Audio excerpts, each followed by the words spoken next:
안녕하세요. 이번 손해평가사 전망 및 합격 노하우 교육을 맡게 된 홍성열입니다.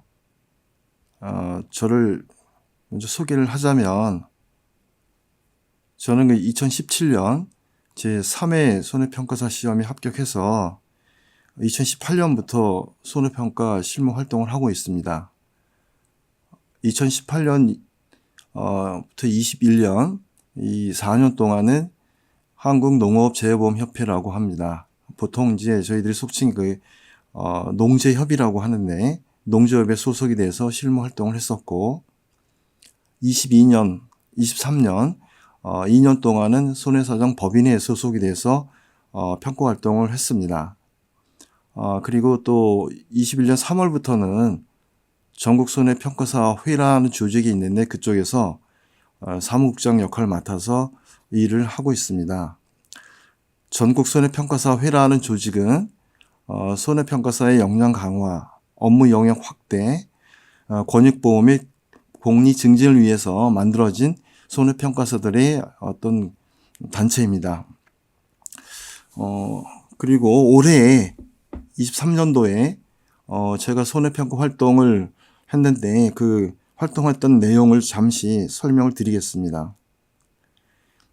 이게 4월 달에는 좀 활동이 없었고요. 5월에는 그 마늘 조사, 그 다음에 그 매실 조사, 6월 달에는 복숭아 조사, 그 다음에 그 피해 조사인데 배하고 복숭아의 그 낙과 피해 조사를 했었습니다.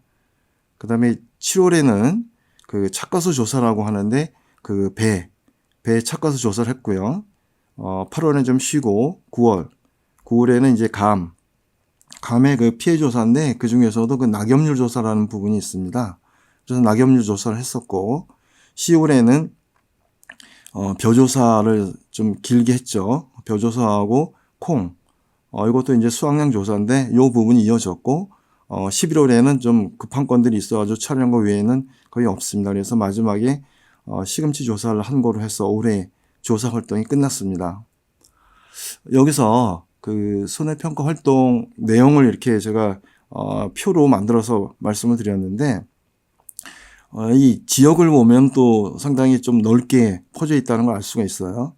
그 마늘 같은 경우에는 저희가 지금 그 경남 남해에서 조사를 했었고 매실은 그 하동 지역에 이제 매실 수확량 조사를 했습니다. 그다음에 복숭아 같은 경우에는 경북의 영천에서 복숭아 착과수 조사를 했죠. 그리고 낙과 조사는 그 진주에서 했습니다. 이 부분은 이제 복숭아하고 그 감에 대해서 죄송합니다. 감이 아니고 배에 대해서 낙과 조사를 했었고 배 착과수 조사는 저희 진주도 의외로 그 배 산지가 많습니다. 그래서 진주에서 했었고 9월달 이제 감 있죠. 낙엽률 조사. 이 부분은 또 그 하동에 보면 악양군에 상당히 그 감 산지가 많이 있습니다. 그래서 하동에서 했었고 그 다음에 이제 벼하고 콩 조사가 있는데 이 부분은 전북 김제에서 이 부분을 조사를 했습니다. 제가 이제 말씀드린 것과 같이 지역이 상당히 좀 넓게 분포가 되어 있죠. 그 다음에 종류도 다양하게 이런 그 평가 활동들이 이루어지고 있습니다.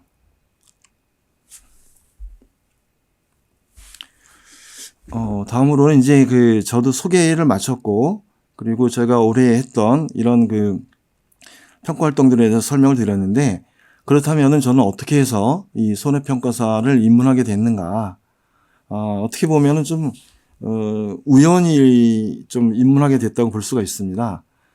이 기사가 2016년도 5월 25일 기사인데 제가 우연히 이 기사를 접하고 나서 한번 손해평가사를 해도 되겠다라는 생각이 들었고 거기에서 좀 이제 확신을 갖게 되는 계기도 몇 가지가 있었죠. 먼저 기사 내용을 보면은 1회 손해평가사 시험에서 430명이 이제 배출이 된 부분, 그 다음에 이분들이 실무 교육을 마치면은 농업재해보험 사고가 발생할 때 현장에 바로 투입이 된다. 그 다음에 손해평가사는 농업재해가 발생할 경우에 피해를 공정하고 정확하게 평가해서 손해액과 보험액을 정하는 역할을 한다. 그리고 그동안 이러한 일들을 손해평가인이라고 하는 농민들이 활동을 했었는데 손해평가가 신속하게 이루어지지 못하는 등 그 좀 미흡한 부분이 많이 있었기 때문에 이번에 손해평가사들에게 보다 신속하고 정확하게 맡길 것으로 생각하고 손해평가사 자격제도를 신설해서 2020년까지 약 2,000명을 양성할 계획이라고 말했습니다. 그리고 2회 자격시험은 10월 달에 2차 시험을 본 다음에 12월에 최종 합격자 발표를 한다. 이 내용을 보면은 한 두 가지 정도를 좀 분석을 해볼 수가 있어요. 일단은 그 중앙부처, 정부에서 약 한 5년에 걸쳐서 2,000명 정도를 양성한다. 그 다음에 2015년도에 시험을 보고 바로 그러니까 2015년도라고 해도 그 이 최종 발표가 5월 달에 났는데 2016년도에 급하게 또 2차 시험을 봐가지고 그 비슷한 인원을 다시 이제 그 합격자를 발표한다는 얘기는 이게 정부에서 하는 아주 좀 계획된 일이다. 그 다음에 이게 그 장기적으로 봤을 때도 이러한 일들은 계속 이루어질 것이다. 라는 판단을 하게 된 거죠. 요 기사를 보고 이제 또 그렇다면은 과연 이 농업재해보험에서의 이제 손해평가사의 역할이 규정이 되는 건데 농업재해보험이란 것이 무엇이냐. 그때까지만 해도 저는 농업재해보험이란 것을 하나도 몰랐죠. 그래서 이제 한번 찾아보니 농업재해보험이라는 것은 자연재해로 인한 농가의 경제적 손실을 피해 규모에 상응하는 수준으로 효과적으로 보상하기 위해 국가에서 정책적으로 운영하는 보험 상품이다. 라는 이제 내용이기 때문에 이게 그 민간에서 하는 보험 상품은 아니구나. 그 다음에 정책적으로 운영한다 하면은 여러 가지 그 지원 사항들이 많이 있습니다. 그 내용은 이제 이 아래에 있는 표를 보면서 말씀을 드리겠습니다. 일단 근거 법령은 농업재해보험법이고 농작물 재해보험하고 가축재해보험 두 가지가 있는데 도입 연도를 보면은 가축보험은 97년도에 농작물 보험은 2001년도에 도입이 된 거죠. 이제 품목은 2022년을 기준으로 했을 때 약 67개, 가축재해보험 같은 경우는 16개의 축종이 있고요. 종합위험 보장 방식하고 특정위험 보장 방식이 있는데 농작물 보험 같은 경우에는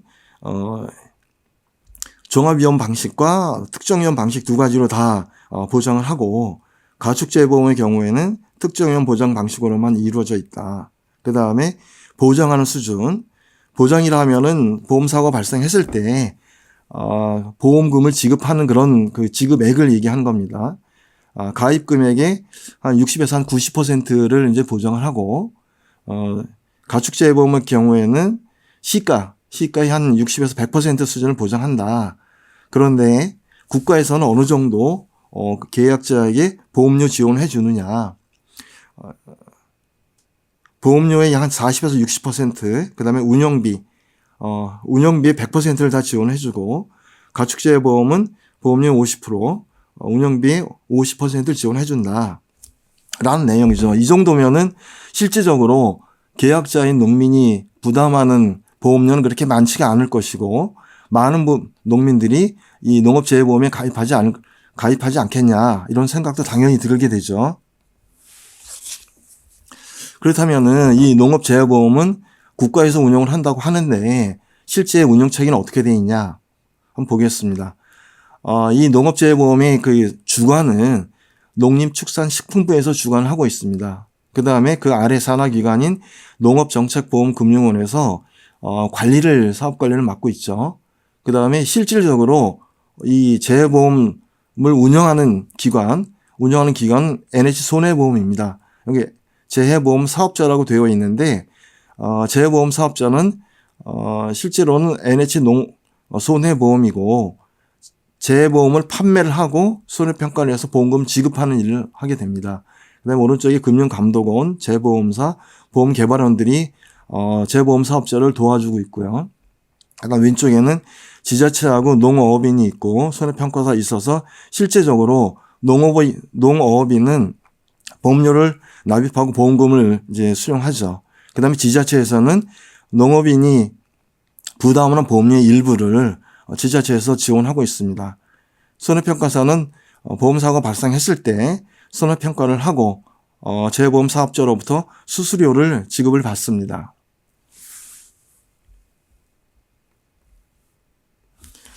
그러면은 과연 이러한 그 농업재해보험들은 어떻게 판매를 하고 있는지 판매 일정만 간단하게 한번 알아보겠습니다. 이건 2023년도의 판매 일정입니다. 1월 달에는 과수죠. 사과, 배, 단감, 떫은감 이러한 이제 품목들이 판매를 하고 2월에는 원예 시설, 그 다음에 4월 달에는 그 밤이나 대추, 고추, 고구마, 옥수수 이런 그 이제 품목들이 있고요. 5월 달에는 감귤, 6월에는 그 참다래 콩, 7월에는 당근, 8월에는 그 가을 감자. 그 다음에 아래에 있는 내용들은 뭐 지역 단위로 하는 거라 좀 생략하고 말씀드리겠습니다. 9월 달에는 시설 봄 감자, 10월에는 마늘, 양파, 그리고 11월에는 매실, 자두, 포도, 복숭아 이렇게 정말 많은 품목들이 농작물 재해보험에 이제 가입 대상으로서 이렇게 그 판매를 하고 있습니다.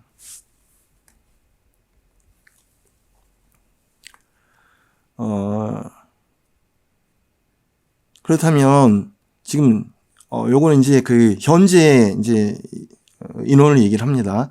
손해평가사의 직무는 그럼 어떻게 규정할 수 있느냐? 그 다음에 현재 인원은 몇 명이 활동을 하고 있느냐? 한번 보겠습니다. 손해평가사는 공정하고 객관적인 농업재해보험의 손해평가를 하기 위해 피해 사실의 확인, 그 다음 보험 가액 및 손해액의 평가, 그 밖에 손해평가에 필요한 사항에 대한 업무를 수행합니다. 제1회부터 8회까지 합격자 누적 인원은 5,051명이고 이번에 얼마 전에 9회 합격 인원이 발표가 됐습니다. 1,390명 해가지고 누계로 6,441명입니다. 근데 6,441명 모두가 활동하고 있지는 않죠. 이게 등록된 사람들을 보면은 저희들이 대충 추정을 할 수가 있는데 대략적으로 한 65% 내외 수준으로 지금 보여집니다. 요 4,187명이라는 요 숫자는 제가 6,400명에 65%를 곱해서 나온 숫자고 이건 추정이기 때문에 대략적으로 한 4,000명 정도 되지 않을까 이렇게 지금 생각을 해볼 수가 있습니다. 그럼 이분들이 어디에서 등록을 해서 일을 하고 있느냐 한번 봐야 되겠죠. 지금 그 합격을 하면은 그 협회라고 하는 조직이 있고 손해사정 법인이라고 하는 조직이 있습니다. 협회라고 하는 조직은 현재 한국 농업재해보험협회하고 한국 손해평가사협회 두 개가 있습니다.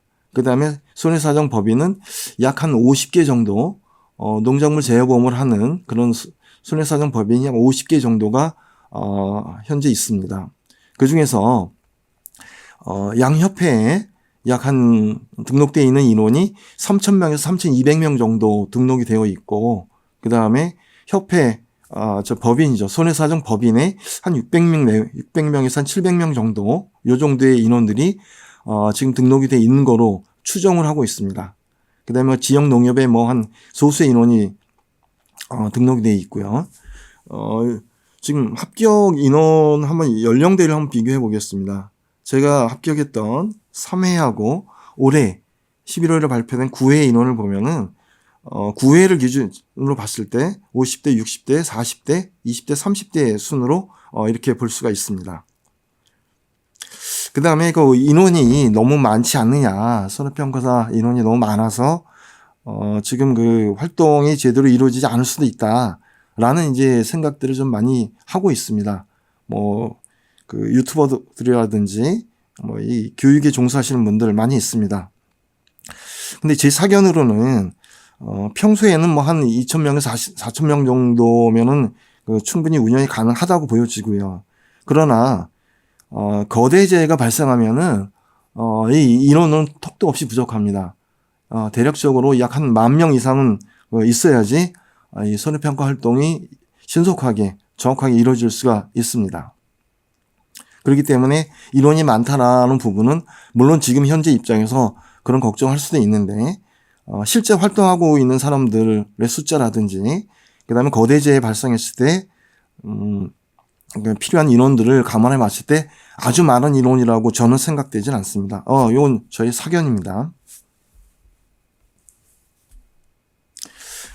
그럼 이러한 그 손해평가사의 장점은 어떤 것이 있느냐 한번 이게 살펴볼게요. 이건 뭐 많은 분들이 얘기를 하고 있습니다. 이 자격증만 획득을 하면 별도의 영업이나 자본 없이 업무 가능하다. 이걸 가장 첫 번째 장점으로 꼽고 있습니다. 그 다음에 뭐 일을 하는 데 있어서 경력이나 연령 등의 제한이 없고 업무 형태도 취업할 수도 있고 프리랜서로 이렇게 활동을 할 수가 있다. 그 부분은 이제 합격한 사람이 일을 하기 위해서 선택할 수 있는 거죠. 손해사정 법인에서는 대체적으로 계약직이라든지 정규직으로 이렇게 취업을 하고 있습니다. 그 다음에 농업재해보험협회, 한국손해평가사협회, 농지협한손협회에서는 주로 프리랜서 형식으로 일을 하고 있습니다. 그 다음에 피해율을 산정하고 보험금액을 산정해서 피해 농가를 돕는다는 자부심, 그런 보람도 느낄 수가 있는 거죠. 기타 몇 가지 사항을 보면 1년 중 수개월만 업무에 집중을 하고 그 외의 기간은 자유롭게 생활을 할 수가 있다. 주로 그 집중 근무하고 있는 그런 기간은 매년 한 5월에서 10월 정도가 됩니다. 그 다음에 향후 귀농 귀촌을 생각하는 경우에는 농촌을 방문하여 보고 듣고 경험하는 것이 큰 도움이 될 수가 있습니다. 또 뭐 이건 작은 부분이지만 지역의 명소나 맛집 등을 탐방하는 그런 즐거움도 있습니다. 지금까지 제가 활동을 하면서 좀 괜찮다고 생각을 해서 주변 지인들한테 그 자격증 획득을 많이 권유를 했어요. 그래서 그 5회에는 그 2명이 합격을 했고 6회에도 2명, 그 다음에 7회에도 1명, 그 다음에 이번에 9회에는 이제 그 2명이 합격을 해서 저로 인해서 이 업계에 이제 입문하신 분들이 직접적으로 한 7명 정도 되게 되는 거죠.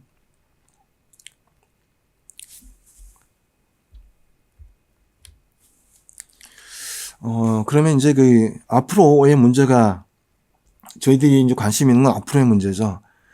지금까지 뭐 이렇게 좋다, 뭐 어떻게 지금 이런 내용, 이런 품목들을 판매를 하고 있다는 다 뭐 관심이 사항이 좀 없고 이 전망이 과연 있느냐 없느냐 부분입니다. 그런데 다들 아시다시피 이상기후나 자연재해 등으로 인해서 농작물의 피해가 잦아지고 대형화되고 있다는 것은 누구나 다 느끼고 있을 겁니다. 그리고 농식품부에서도 현재 2022년도에 가입 농가가 55만 호인데 27년도까지 63만 호를 가입을 시키겠다라는 이제 계획을 가지고 있어요. 63만 호는 전체 농가의 60%에 해당이 됩니다. 그 다음에 농업재해보험 그 대상 품목이라든지 보장 범위 지속적으로 확대되고 있습니다. 2023년도의 경우에는 70개 품목인데 2027년까지 80개 품목을 보험 대상으로 계획을 하고 있죠. 그 다음에 또 보장 범위도 현재는 그 자연재해만 보상을 하고 있는데 병충해 피해까지도 보상을 하겠다. 그러나 이 부분은 좀 단계적으로 도입을 계획하고 있습니다. 현재는 4개의 품목인데 앞으로 꽤 많은 품목에서 자연재해뿐만 아니고 병충해 피해까지 보상을 검토를 하고 있는 거죠. 그 다음에 업무 영역이 좀 확대될 수가 있습니다. 저희들이 손해평가사가 지금까지 하고 있는 업무는 보험금을 지급하는 심사 업무인데 내년부터는 인수, 보험을 가입하는 거죠. 가입 단계에서의 심사 업무도 24년도부터 개방한다. 이 부분은 이미 확정되어 있는 상황이고 그 다음에 양식수산업 부분에 있어서 평가도 개방이 될 것으로 저희는 전망을 하고 있습니다. 그렇게 볼 때 농업재해보험에 있어서 손해평가는 전문 자격자에 의해서 공정하고 객관적으로 이루어져야 되는데, 지금 이제 그 지역평가인이라든지 손해사정사 보조인으로 활동하고 있는 분들이 많이 있습니다. 그런데 앞으로는 이 부분도 전부 손해평가서로 대체될 것으로 이렇게 전망을 하고 있기 때문에 전문성을 갖춘 손해평가사에 대한 수요는 계속 증대될 것으로 저는 생각을 하고 있습니다. 그럼 이런 그 주관적인 판단 말고, 그럼 손해평가사의 그 근간 법이 되는 농업재해보험법의 한 법조문을 한번 보겠습니다. 제2조의 1을 보면 기본계획 및 시행계획의 수립 시행으로 되어 있습니다. 1항에 장관은 농업재해보험의 활성화를 위해서 농업재해보험 심의회 8조 1항에 따른 중앙수산업 어촌정책심의회 심의를 거쳐서 재해보험 발전 기본계획을 5년마다 수립 시행하여야 한다. 이게 2023년 10월 31일 날 개정이 됐습니다. 이 기본계획을 5년마다 수립 시행을 해야 되는데, 이 기본계획에는 다음 각호의 사항이 포함되어야 한다. 1. 재해보험 사업의 발전 방향 및 목표. 2. 재해보험의 종류별 가입률 제고 방안, 가입률 높이는 방안이죠. 3. 재해보험의 대상 품목 및 대상 지역에 관한 사항. 4. 재해보험 사업에 대한 지원 및 평가에 관한 사항.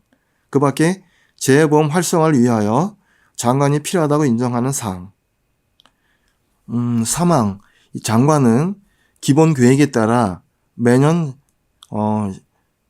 재해보험 발전 시행 계획을 수립 시행하여야 한다. 이렇게 기본 계획에서 정해진 내용을 가지고 매년 시행 계획을 수립해서 시행해야 된다라고 이렇게 법 조문에 규정이 되어 있습니다.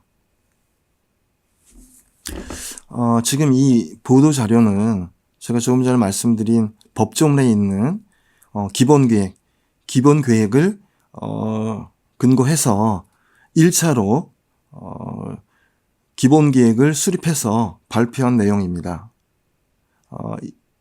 올해 23년 1월 31일에 농림축산식품부에서 발표한 보도자료를 제가 한번 보여드리겠습니다.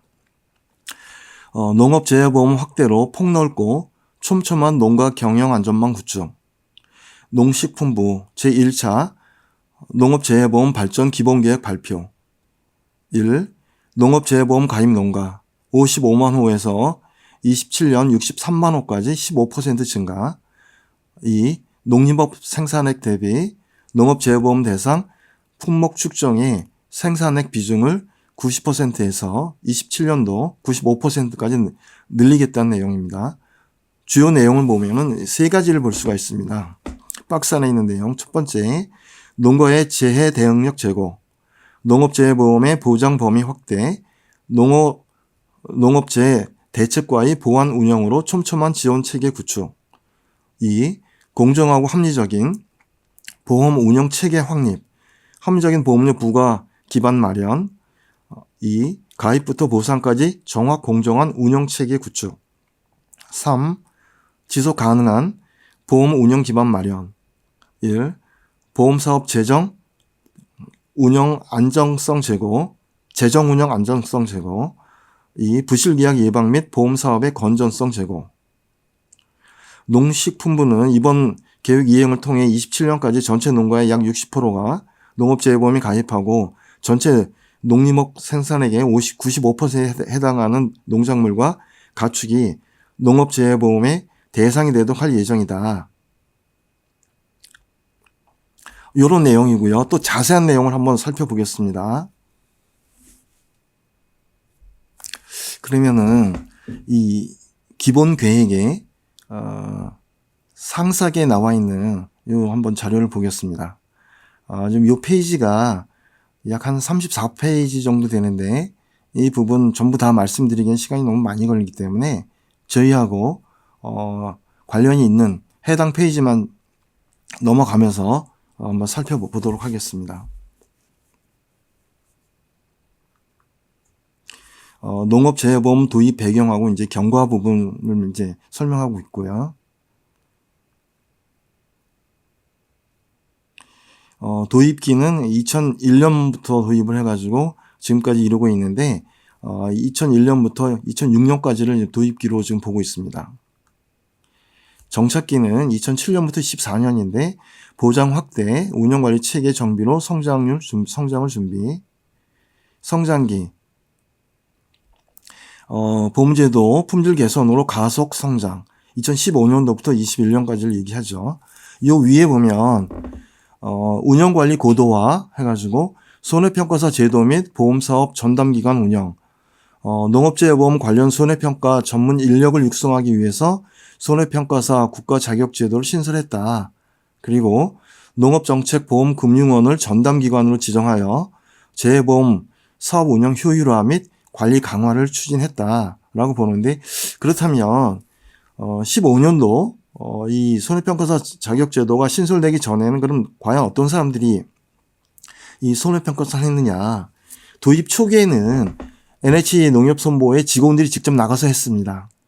그리고 이제 좀 가입이 늘어나면서 이제 직원들의 그 한계가 있죠. 몇 명 되지 않는 직원들이 하기에는 한계가 있어가지고 이때부터는 주로 이제 손해사정법인하고 그 손해평가인이라고 지역에서 이제 좀 농사 경험이 있고 교육을 좀 받아가지고 평가를 할 수 있는 분들을 선발해가지고 지역평가인, 그러니까 초기에는 농협손해본부의 그 담당 직원들이 직접 나가서 했고, 그 다음에 어느 정도 확대가 되면서부터는 손해사정법인하고 지역평가인들이 이 손해평가 활동을 수행을 해왔습니다.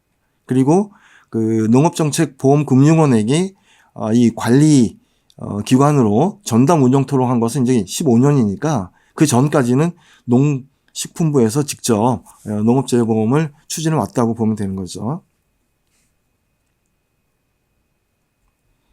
운영 현황입니다.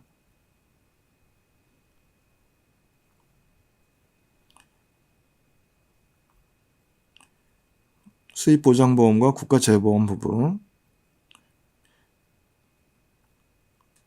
운영체계는 이미 설명드린 부분이고, 이렇게 분석을 해보니 성과도 있었지만 한계도 많이 있더라. 성과라고 하면 더 많은 농가가 보험을 통해서 재해에 효과적으로 대응을 할 수 있었다. 그 다음에 한계는 보험의 질적 성장과 운영 고도화 측면의 개선 요구가 많다. 이렇게 볼 수가 있습니다. 그 중에서 이제 저희하고 좀 직접적으로 관련되는 그런 통계가 2021년도에 월별 인수하고 손해평가 농지 수를 이렇게 보자면 전체적으로 인수 같은 경우에는 1월부터 12월까지 봤을 때 그 벼가 차지하는 부분이 5월, 6월에 상당히 많죠. 거의 100만 건이 되고 그 다음에 5월 달에는 57만 건. 그러니까 5월, 6월 달에는 거의 다 벼로 그 인수 심사가 이루어진다고 볼 수가 있는 거고요.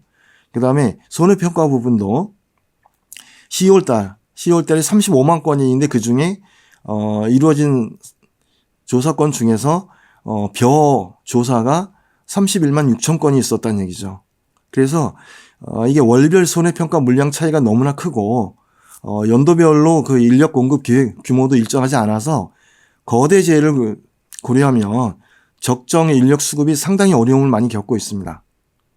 그래서 이 부분은 이제 그 연중으로 이런 조사 건수를 펼쳐서 좀 고르게 이렇게 좀 나눠서 할 수 있는 그런 그 부분이 좀 연구가 되면 아주 좋겠다는 생각을 많이 하고 있습니다. 평소에도.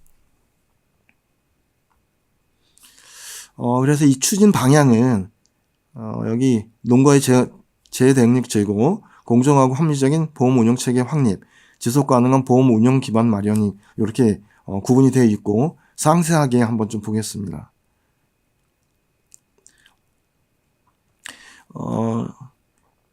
농업재해보험의 보장 범위 확대,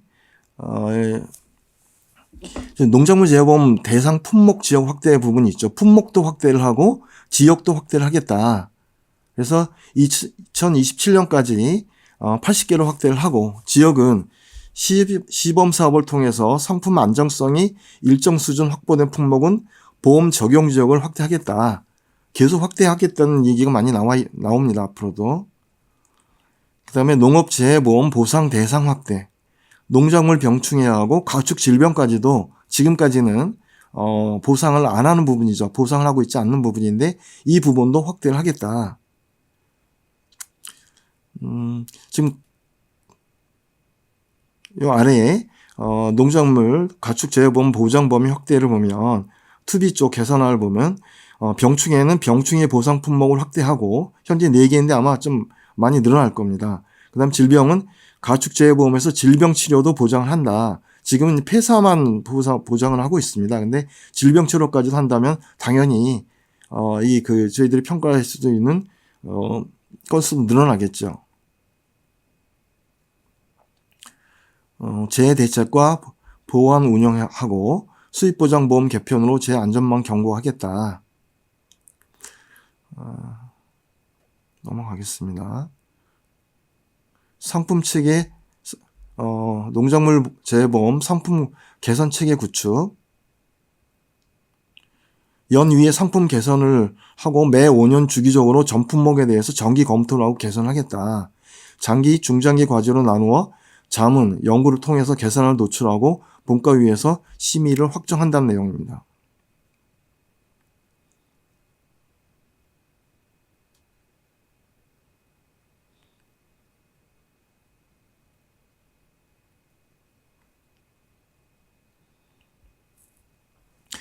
농가별로 적정 보험료 부과 기반을 마련한다. 이렇게 되어 있는데 지금 수확량 산정하는 방법 개선이 좀 중요하다고 볼 수가 있습니다. 평균 수확량 산정 방법 개선.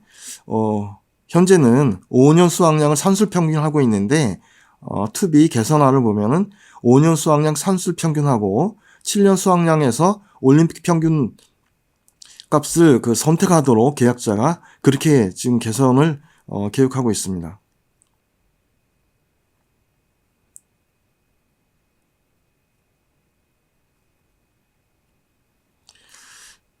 그 다음에 스마트 기술을 활용해서 효율적 보험 운영 체계를 구축하겠다. 데이터 기반 보험 운영 효율화인데 이 부분은 이제 계약 인수할 때도 GIS라든지 AI 등 기술을 활용해서 좀 간소화하고 최소화하겠다. 이건 좀 개선사항인데 직접적으로 저희와 관련은 없지만 인수가 간소화되면 아무래도 보험 가입하는 농가의 편의성이 증대가 되기 때문에 아무래도 가입 농가라든지 저희들이 심사할 수 있는 인수 건들이 늘어나지 않을까 이렇게 내다보고 있습니다.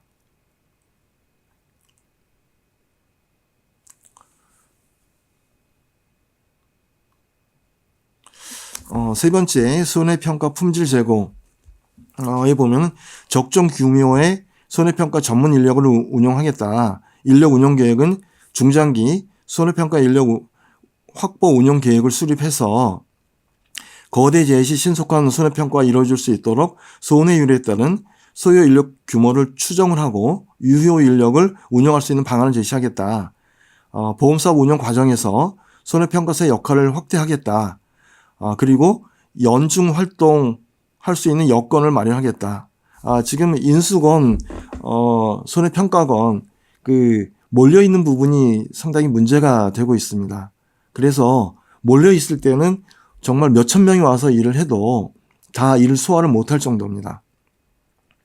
이 부분을 개선을 하겠고, 자격시험을 개편하겠다.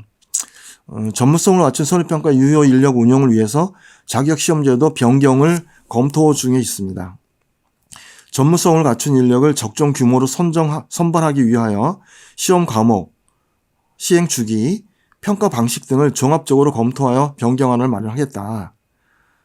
예를 들면 지금 현재 시험 과목이 5개인데 7개까지 시험을 매년 보고 있는데 경년제로 평가 방식은 절대평가를 해서 60점 이상자들은 무조건 합격을 시키는데 앞으로는 상대평가, 그러니까 일정한 인원을 정해놓겠다는 거죠. 그래서 이건 손해사정사와 비슷한 방식으로 가는 거로 보여집니다.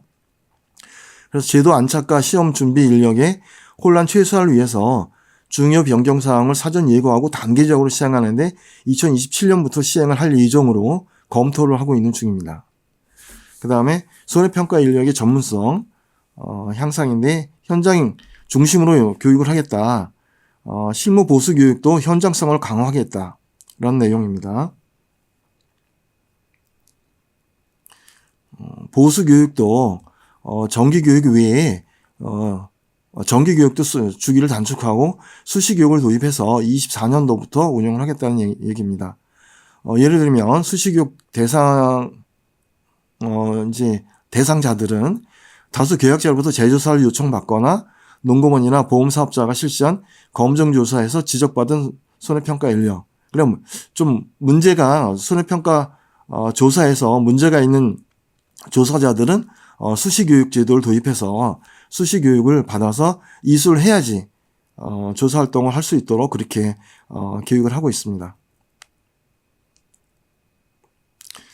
그 다음에 손해평가, 이건 품질 부분인데 가입자가 손해평가 결과에 이의를 제기하면 보험사업자는 의무적으로 재조사를 하도록 제도를 개선했습니다. 이미.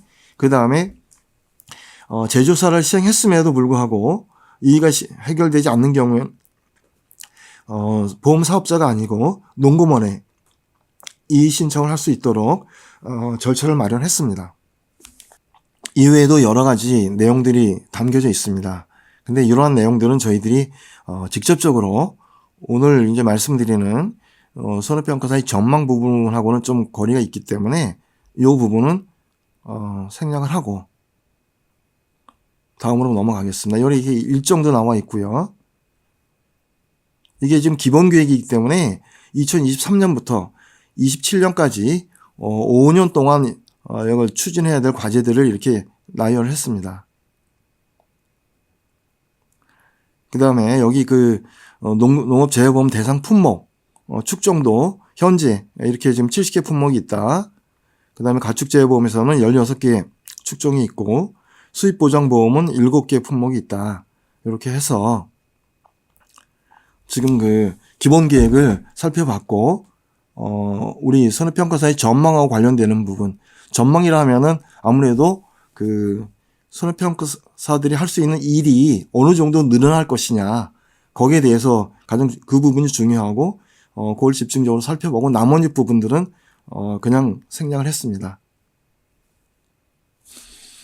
자, 이번에는 손해평가 수수료에 대해서 알아보겠습니다. 수수료는 두 가지로 구분이 되어 있습니다. 첫 번째는 조사 수수료. 조사 수수료는 실제 방문한 농지, 실제 만난 계약자 수에 비례해서 지급을 하고 있는데요. 환산 농지 수당하고 계약자 수당이란 명칭으로 이게 지급이 되고 있습니다. 환산 농지 수당은 조사의 난이도, 품목별로 이게 다 다른데, 농지를 실제 방문하면 어떤 농지는 가서 뭐 좀 규모라든지 아니면은 난이도에 따라서 가서 좀 쉽게 20분 만에 마칠 수도 있고, 어떤 농지는 한 30분에서 뭐 길게는 1시간까지도 이렇게 조사해야 되는 농지가 있기 때문에 그걸 이제 환산율이라는 개념을 적용해서 같은 이제 농지를 갔다 와도 한 농지를 다녀왔다라고 이제 인정받을 수가 있고, 어떤 농지는 뭐 2.5 이렇게 2.5건의 농지를 방문했다라는 그런 이제 환산을 적용받아서 이건 난이도하고 조사하는 시간 대략적으로 그렇게 보면 될 것 같아요. 그렇게 하고, 그래서 이 환산 농지는 하루에 15건이 상한입니다.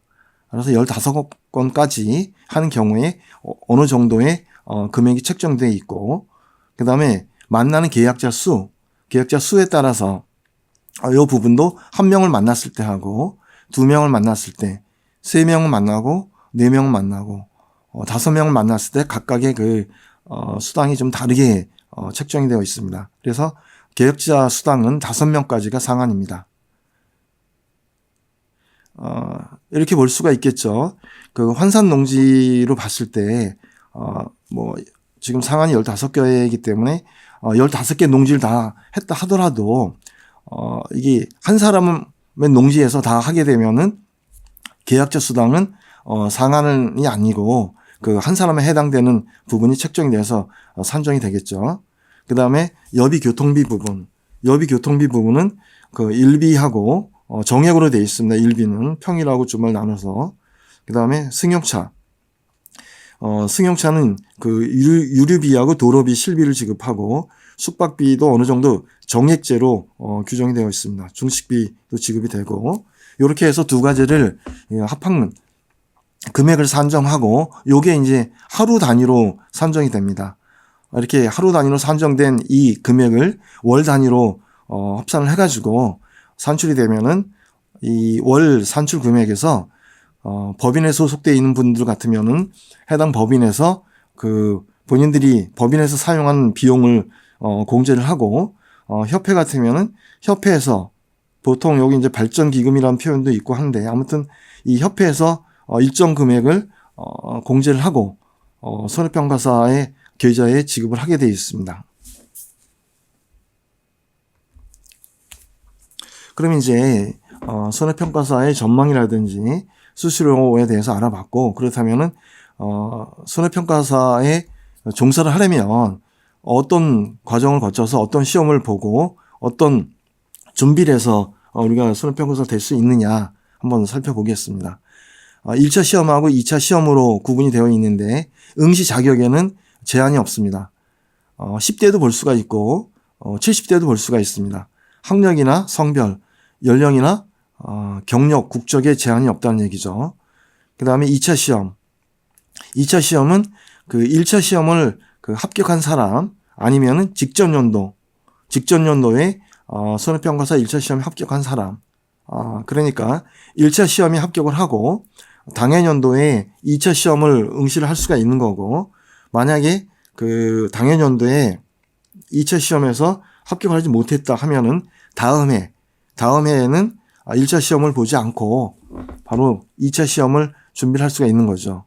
그 다음에 손해사정사라든지 손해평가 3년 이상 경력이 있는 사람, 손해사정 관련 법인에서 3년 이상 종사한 경력이 있는 사람들은 바로 2차 시험을 볼 수가 있습니다.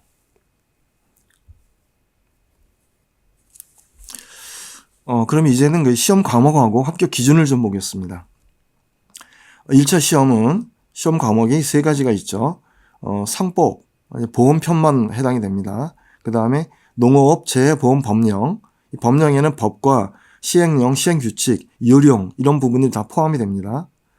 그 다음에 그 농학개론 중에서 재배학하고 원예 작물학 이렇게 그 3과목을 보는데 각 과목별로 25문항 합 75문항이고 이 출제 방식은 4개 중에서 하나를 고르는 객관식입니다. 주어지는 시험 시간은 90분입니다. 그 2차 시험은 농작물 재해보험 및 가축 재해보험의 이론과 실무, 이 과목은 농작물 재해보험의 가축 재해보험, 손해평가의 이론과 실무, 문항수는 과목별로 10문항, 총 20문항 주관식으로 주어집니다. 시험 시간은 120분입니다. 합격자 기준은 매 과목 40점 이상을 받아야 되고 전 과목 평균 60점 이상을 득점을 해야지 합격자로 결정이 됩니다. 지금 여기에서 그 주관식이라고 되어 있는데 2차 시험의 경우에는 단답형도 있고 주로 계산 문제가 많이 나옵니다. 그리고 지금 2과목이라고 해가지고 이게 시간이 나눠져 있는 게 아니고 20문제를 120분 동안에 20문제를 한꺼번에 전부 다 주어지고 푸는 그런 방식으로 진행이 됩니다. 1차 시험 과목 기출문제입니다. 2023년도 좀 간단하게 이건 훑어보고 넘어가겠습니다. 보험편입니다. 일단 이 부분은 타인을 위한 보험에 대한 내용이라든지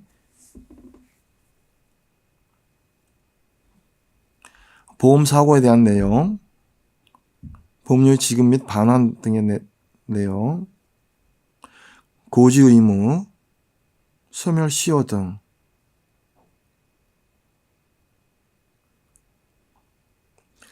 그 다음에 손해보험에 관한 설명, 일부 보험,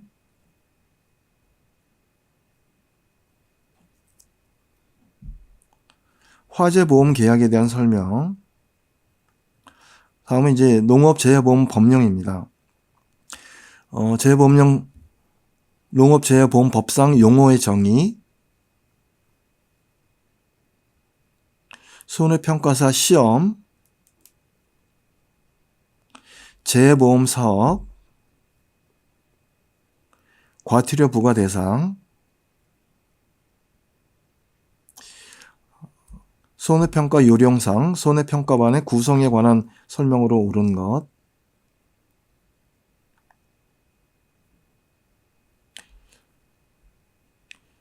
손해평가 요령상, 손해평가 결과 검증에 관한 사항,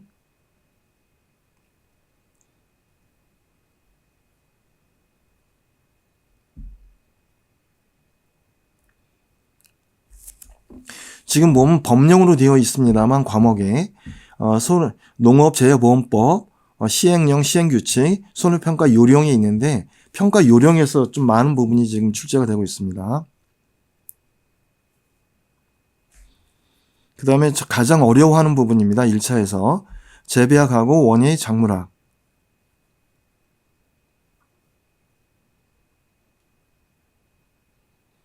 저온 자극을 통해 화학 분화가 촉진된 작물, 전염성 병해,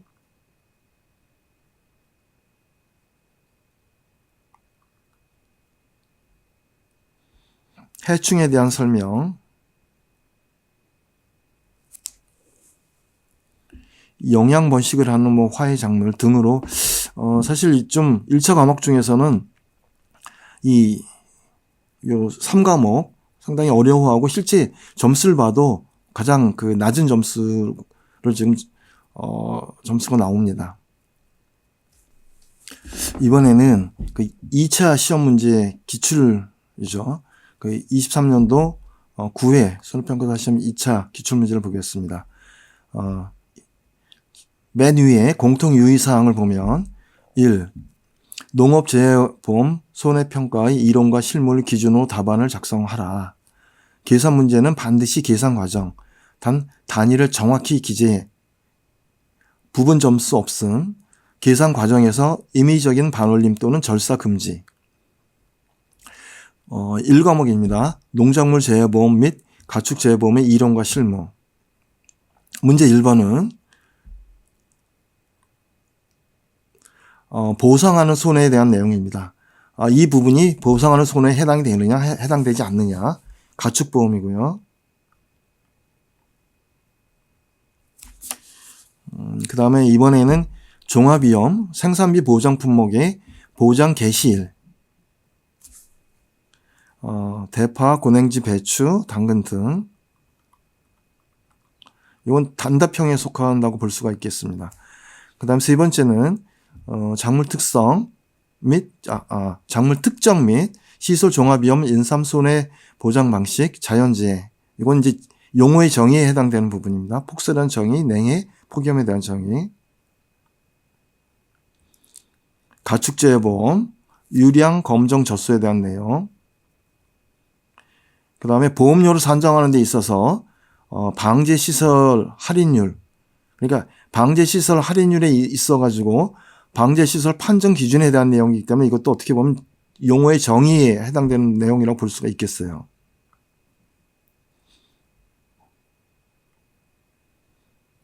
사과 품목의 평년 착과량, 작성, 계산 과정과 값. 그 다음에 착과 감소 보험금의 계산 과정과 값. 그 다음에 차액보험료 환급 계산 과정과 값. 이건 계산 문제죠. 이건 계산 과정까지 다 풀이 과정까지 쓰게 되어 있습니다. 종합위험은 이제 감귤에 대한 내용이고, 여러 가지 조건을 주어집니다. 과실손해보장, 보통약관, 보험금 계산 과정과 값, 동상의 과실손해보장, 특별약관, 보험금의 계산 과정과 값. 이것도 계산 문제고요. 이 부분은 이제 손해보험 계약의 법적 특성인데, 여기는 어떻게 보면 용어의 정의에 해당되는 내용이라고 볼 수 있는데, 15점입니다. 요거는 이제, 한 개에 3점씩이라고 보면 되겠죠.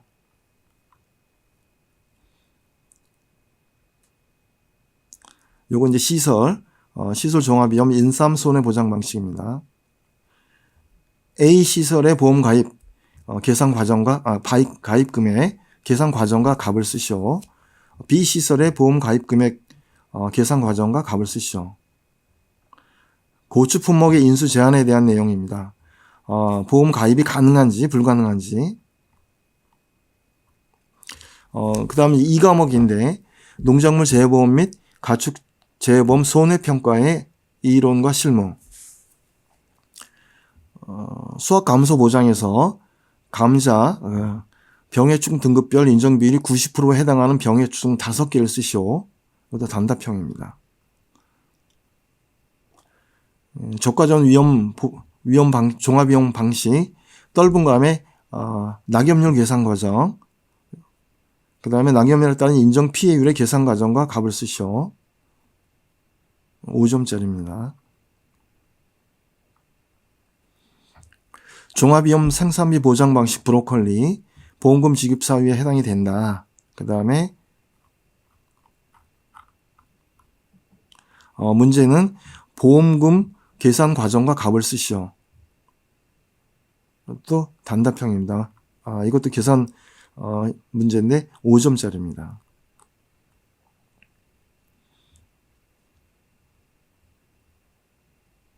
마찬가지로 보험금 계산 과정과 값,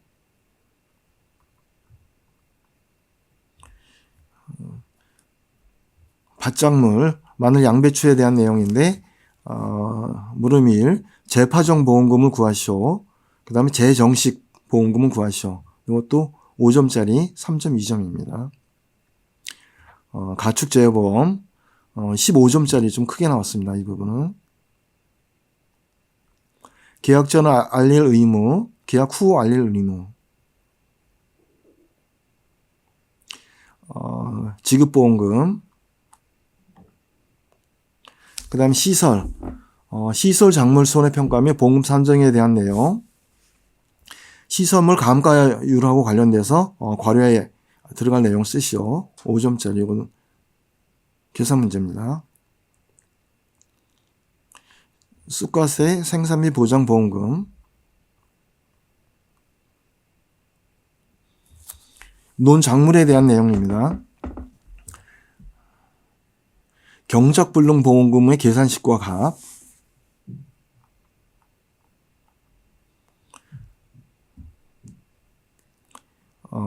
표본 조사에 따른 수확량 감소 보험금의 계산 과정과 값.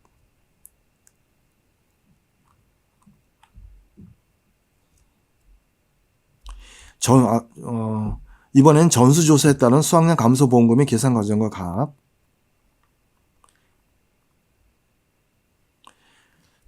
옥수수 품목에 대한 내용인데 피해 수확량의 계산 과정과 값, 손해액의 계산 과정과 값, 수확 감소 보험금의 계산 과정과 값. 이렇게 나눠져 있지만 사실상 3번 수확 감소 보험금을 계산하기 위해서는 피해 수확량이 나와야 되고 손해액이 나와야 되기 때문에 사실상 이 부분은 문제 하나라고 볼 수가 있습니다. 다만 이렇게 구분한 것은 좀 점수를 주기 위해서 중간에 좀 잘못한 부분, 실수한 부분이 있어가지고 답을 제대로 작성 못했다 하더라도 해당되는 그 물음에 대한 그 값을 제대로 쓰면 주기 위해서 만들어진 문제가 아닌가 생각이 됩니다. 복분자에 대한 내용, 자녀 수확량 비율, 그 다음에 과실손해보험금. 이렇게 해서 1과목에서 10문제, 2과목에서 10문제 해서 20문제가 출제가 되었고 이 내용을 뭐 제목만 읽어보는 식으로 해서 간단하게 살펴봤습니다. 자, 23년도 제9회 시험 문제 기출 문제를 봤는데요. 채점 한 분석을 보겠습니다. 1차 시험은 14,000명이 응시를 해서 합격을 10,000명 했습니다. 76%. 거의 다 합격을 한 것 같아요. 그 다음에 과목별로 한번 채점 결과를 보면, 평균 점수가 1과목, 2과목이 75점, 76점이고, 이제 재배학, 원예 작문학이 가장 낮아요. 58점. 그래서 과락률을 보면 실질적으로는 재법령이나 상법 보험표는 그렇게 큰 문제가 될 여지가 없어 보입니다. 조금 이제 문제가 된다면 이제 농학개론 중에서 있는 3과목 이 부분이 11%인데 이 부분도 기출문제 위주로 풀면 그렇게 어려워 보이진 않아요.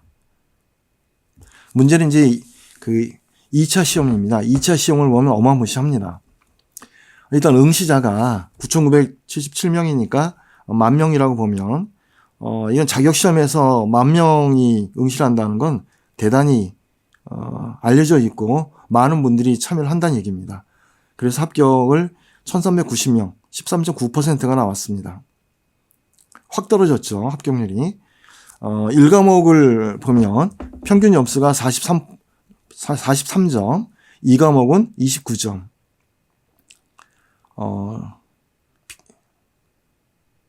갑자기 수준이 확 올라갔죠. 관학률을 보면 42%가 관학입니다. 그 다음에 2과목은 67%가 관학을 맞았어요. 관학을 넘기기가 상당히 어렵습니다.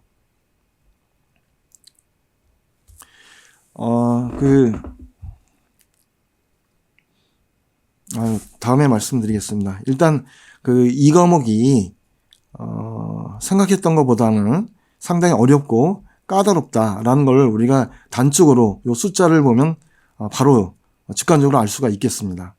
그런데 지금 합격자 연령별로 보면 지금 여기 좀 잠깐 가렸지만 50대가 745명으로 가장 많습니다. 그래서 어려워는 보여도 실제 노력을 하면 그렇게 아주 불가능한, 아주 난이도가 최상인 그런 자격시험은 아니다라고 이제 볼 수가 있는 거죠.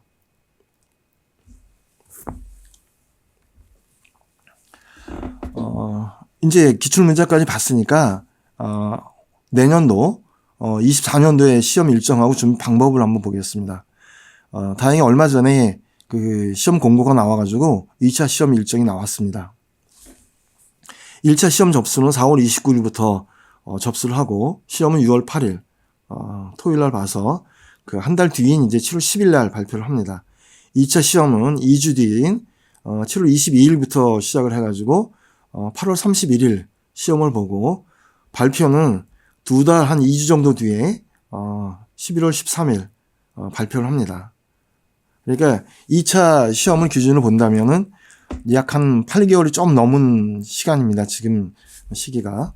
그다음에 준비 방법은 아주 간단하게 말씀드리면 만약에 지금 이제 시험을 보기로 마음 먹었다 하면은 1차 시험 준비하고 2차 시험 끝나고 2차 시험을 하기에는 시간이 너무 없고 난이도가 너무 차이가 납니다. 그래서 2차 시험을 계속 준비를 하고 1차 시험 접수를 하면서 2차 시험하고 2차 시험 병행을 하고 2차 시험에 집중하는 이런 형태로 가야지 옳은 수험 방법입니다. 1차 시험은 보시다시피 76% 합격률을 나오기 때문에 그렇게 어렵게 생각할 수는 안 하셔도 되겠습니다. 최신 교재로 해가지고 기출문제 학습을 한다 하면은 독학도 충분히 가능하고 그렇게 무난하게 합격할 수 있을 것 같아요.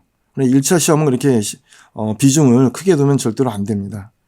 관학은 좀 면하면 좋겠고 그 다음에 법령 과목은 가능하면은 1차 볼 때 꼼꼼하게 철저하게 볼 필요가 있습니다. 왜냐하면 이 법령에 근거해서 지금 기본서가 만들어지고 상품이 만들어지고 하는 거기 때문에 가장 기본이 되는 그런 이제 과목이라고 볼 수가 있어요. 그 다음에 2차 시험의 문제인데 난이도 상당히 높습니다. 그 다음에 기본적으로 공부해야 될 부분이 많기 때문에 아주 잘하신 분들은 모르겠지만 보통 성인을 기준으로 했을 때 적어도 한 6개월은 공부를 해야 된다고 지금 판단을 해요.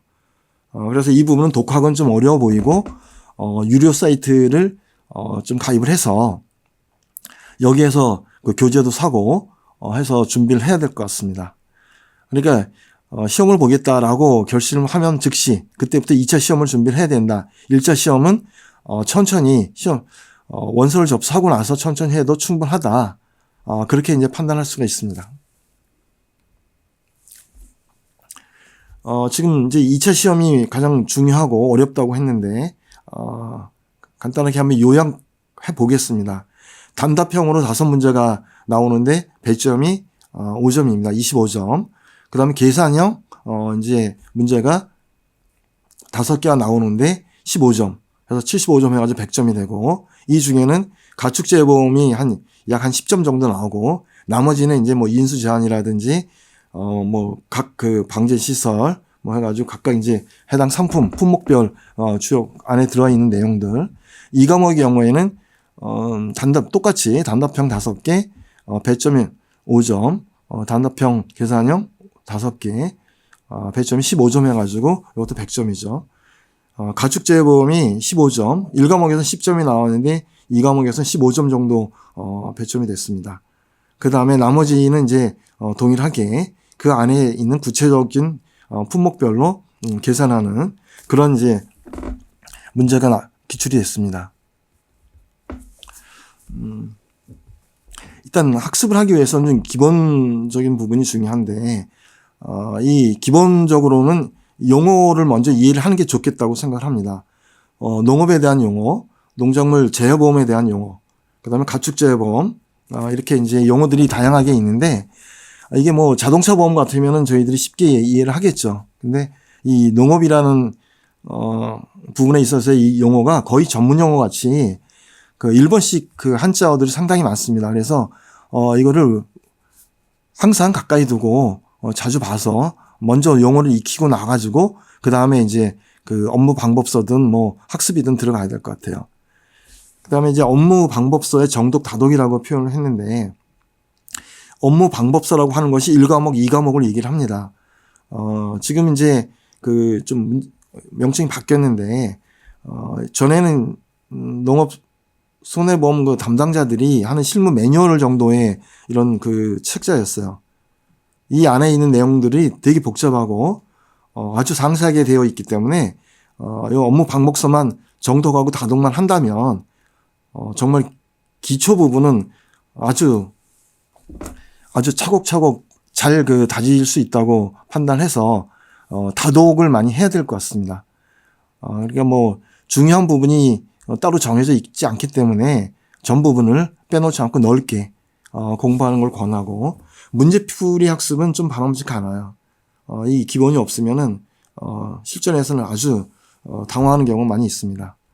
유료 사이트 한 곳 정해서 끝까지 일관성을 유지하는 게 좋습니다. 교재는 농구원 홈페이지에 가면은 손해평가 자료실에서 다운받아 제본할 수도 있고 유료 사이트에서 판매하는 교재를 구입하면 되는데 내용은 2개 전부 동일합니다. 다른 부분이 없으니까 편하게 보시면 되겠습니다. 이 동기부여가 가장 중요하다고 생각이 돼요. 이 시험을 내가 꼭 봐야 되겠다, 합격을 해야 되겠다, 이 일을 해야 되겠다. 그리고 시험 일자가 8월이기 때문에 상당히 덥습니다. 그래서 이거를 공부하는 게 좀 쉽지가 않아요. 그래서 동기부여를 가장 중요하게 생각하고 있고 어쨌든 나는 이 시험을 봐야 되겠고 합격을 해야 되겠다라는 그 자발적인 동기부여가 가장 중요하다고 보겠습니다. 그 다음으로 요건 이제 어떻게 보면 그 시험장에서의 그 요령일 수도 있고 수험 목표일 수도 있는데 5회 이후에 이제 시험을 보면 출제 오류되는 문제들이 꼭 나옵니다. 그 다음에 시간이 상당히 좀 긴 문제, 시간이 많이 소요되는 문제들도 나오고, 그래서 킬러 문항이 나오는데 이 부분을 꼭 그 풀기 위해서 시간을 너무 허비하는 경우가 있어요. 근데 이거는 그냥 과감하게 버려야 됩니다.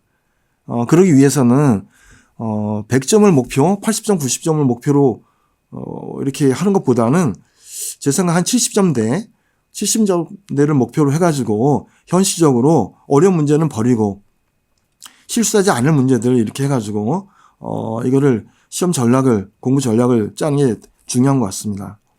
실제 5에서도 보면은 20점짜리가 하나 있었는데 초반에 이 문제가 나와가지고 이 문제에 매달려서 나머지 15문제를 거의 풀지 못하고 한 문제를 풀기 위해서 시간을 버리다가 뒤에 문제도 풀지 못하고 100점 나온 사람들이 꽤 많았어요. 그러니까 킬러 문항은 틀리라고 나온 문제인데 이거를 풀기 위해서 노력을 하면 절대 안 된다는 얘기죠. 그러기 위해서는 나는 목표를 70점으로 잡겠다.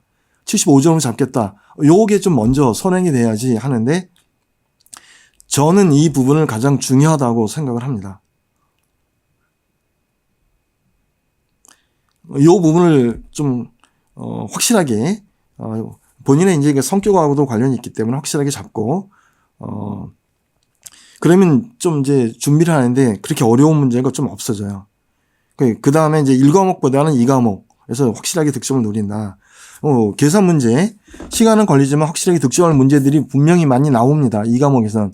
근데 킬러 문항이라든지 그 뭐 30분 40분을 써야지 푸는 문제들이 꼭 나와요. 그래서 그런 문제에 매달려 가지고 이런 간단한 계산 문제 득점을 못 하고 100주로 나오는 그런 경우들을 있으면 안 되겠죠.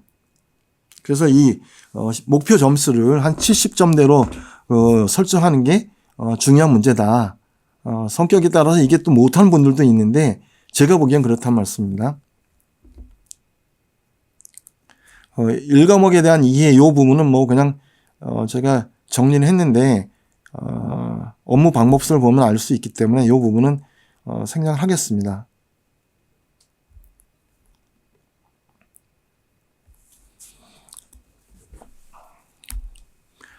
이제 2차 시험, 1차 시험에 대해서는 뭐 각자 독학으로 충분히 가능하기 때문에 2차 시험에 대한 팁을 좀 몇 가지 말씀드릴게요.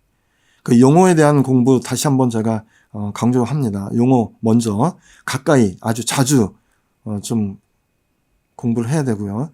2차 시험 공부는 1차 시험을 원서 접수해도 그래도 2차 시험을 서로 놓으면 안 됩니다. 계속 해야 됩니다.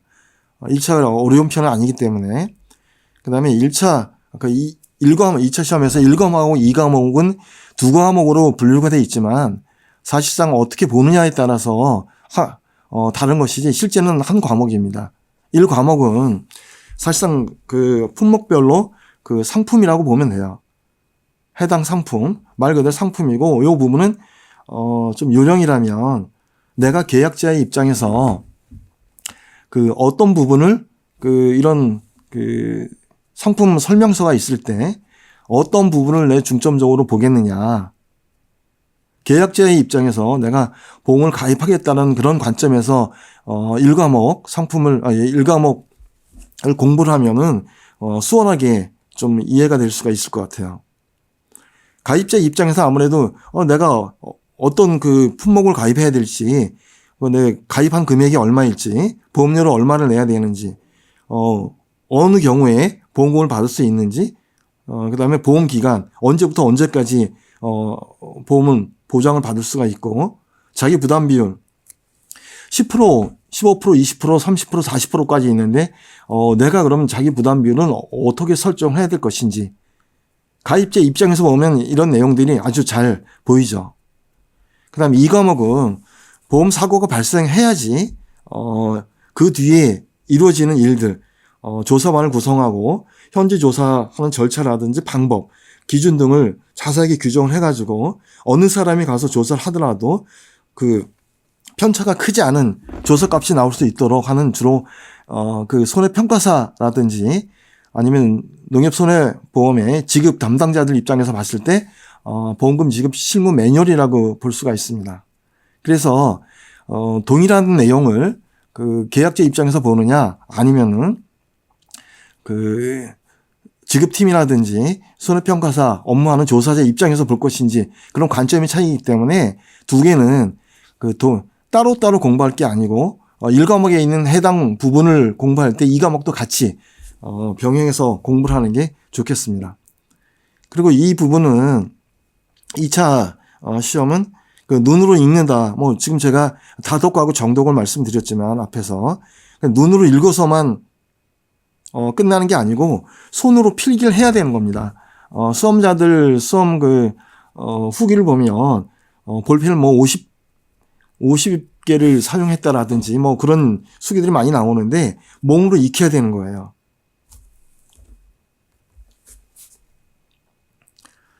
유료 사이트 얘기 다시 한번 드립니다. 그 다음에 유료 사이트를 이제 고르는 데 있어서 몇 가지 제가 한번 조사를 해봤어요.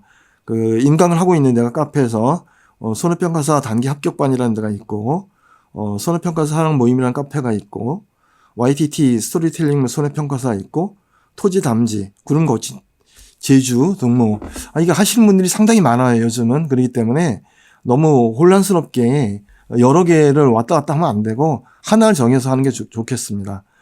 전남 광주 쪽에 계신 분들은 에듀아라고 아주 전문 학원이 있습니다.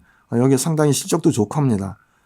여기서 이제 직접 오프라인 강의 들을 수도 있고, 그 다음에 관련 정보를 습득하는 데에는 YTT 손해평가사 가족 밴드라고 밴드가 있는데 거기는 좀 가입이 자유로워요. 그래서 거기 가입해가지고 관련 정보들을 습득하면 좋겠습니다. 그 다음에 이제 워낙 자료들이 많이 있기 때문에 이것저것 상당히 많이 있어요. 근데 돌아다니는 것들이 그냥 그분들 걸 내가 취득을 해가지고 사용하면 절대 내 것이 안 돼요. 내가 따로 나만의 방법으로 별도로 요약을 해서 정리해야 됩니다. 시기별 현주 조사라든지 아니면 품목별로 보장 내용과 조사 종류, 그 다음에 보장 위험 등등 이런 것들이 있는데 이게 처음에는 이런 내용들을 정리할 수준이 안 되죠. 적어도 3회에서 업무 방법서를 한 5회 정도 다독을 하다 보면 요 부분들이 너무나 따로 떨어져 있구나. 이런 것들을 한번 묶어서 A로 묶어서 가로로 묶어서 아니면 세로로 묶어서 아니면 시기별로 묶어서 품목별로 묶어서 보험금 지급 사유별로 묶어서 여러 가지 방법으로 이거 묶어서 정리를 하다 보면은 머릿속에 아주 잘 들어옵니다. 그 다음에 요건 정말 중요한 부분이에요. 점수 내가 70점대를 목표로 한다. 이 부분하고 또 거의 비견될 정도로 중요한 부분인데 대부분이 문제풀이 연습을 해도 그냥 본인이 시간 무제한으로 하고 이렇게 문제풀이 연습하는 사람들이 많이 있는데 절대 안 됩니다. 그렇게 하면 2시간 스톱워치를 사용해야 돼요. 내가 이걸 답을 못 쓰는 게 몰라서 못 쓰는 게 아니고 2시간 안에 못 쓰는 거예요. 시간이 있으면 다 풀죠. 누구나. 근데 시간이 없어서 2시간 안에 못 푸는 문제가 많다. 어떤 문제들은 40분, 50분을 풀어도 풀지 못하는 문제들이 있다. 그런데 나는 20문제를 풀어야 된다는 거죠. 그래서 아주 빡시게 연습을 해야 됩니다. 2시간 동안 스톱워치 켜놓고 실전하고 동일하게 해야 돼요. 그 다음에 계산 문제가 있는데 계산 문제는 이해하는 게 아닙니다. 이해하는 게 아니고 암기입니다. 사실 계산 문제도 수학이 암기 과목이듯이 계산 문제를 공식을 외우는 게 아닙니다. 공식 외울 때 평년 수학량, 미보상 수학량, 나누기 평년 수학량 이렇게 공식이 있지만은 이렇게 공식을 외우는 게 아니고 문제풀이하고 문제하고 풀이 과정, 답을 통으로 암기를 해야 돼요. 이런 전형적인 유형을 가진 이런 유형들을 과목별로 품목별로 한 2-3개 정도만 암기를 하면 그렇게 큰 어려움이 없습니다. 이걸 이해해서 계산 문제를 푼다라고 생각하면 안 되고 이건 암기라고 생각하고 반복, 손이 반응을 해야 됩니다. 몰라서 못 푸는 게 아니고 시간이 없어서 못 풀기 때문에 이렇게 해야지만 2시간 안에 문제를 풀 수가 있어요. 그 다음에 기타 여러 가지 방법이 있는데 마지막에 있는 거 현업에 종사하는 지인을 한번 따라가서 조사 과정에 참가하는 게 상당히 도움이 많이 됩니다. 이걸 좀 할 형편이 안 된다 하면은 유튜브에 보면은 현지 조사하는 내용들이 많이 좀 올라와 있는 게 있어요. 그래서 현지 조사 유튜브를 시청하는 것도 괜찮은 방법이고, 그다음에 실무 조사에서 사용하는 현지 조사서 양식이 있는데 그 양식을 한번 내가 작성을 해보는 거죠. 실제 내가 조사자라고 생각을 하고 이미지 훈련을 하는 겁니다. 농지에 임해서 그런 하는 행동들을 순서적으로 다 이렇게 차분히 이렇게 이미지 훈련을 하다 보면은 내가 무조건 암기하는 것보다는 훨씬 남아있는 잔존한 그런 내용들이 많이 있어요.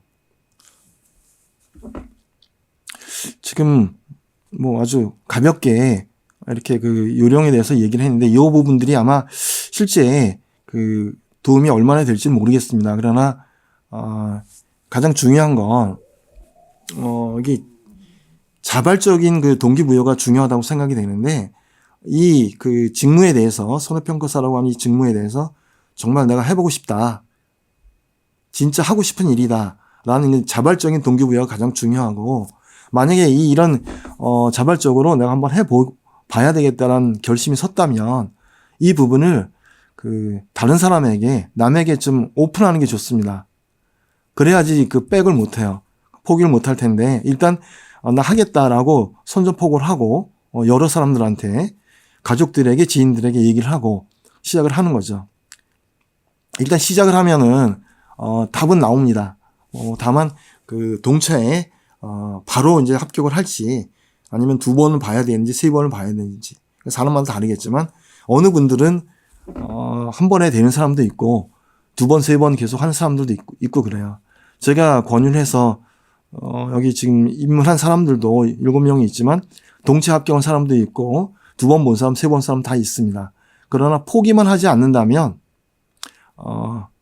업계에 입문해서 이 일을 실제 해볼 수가 있습니다.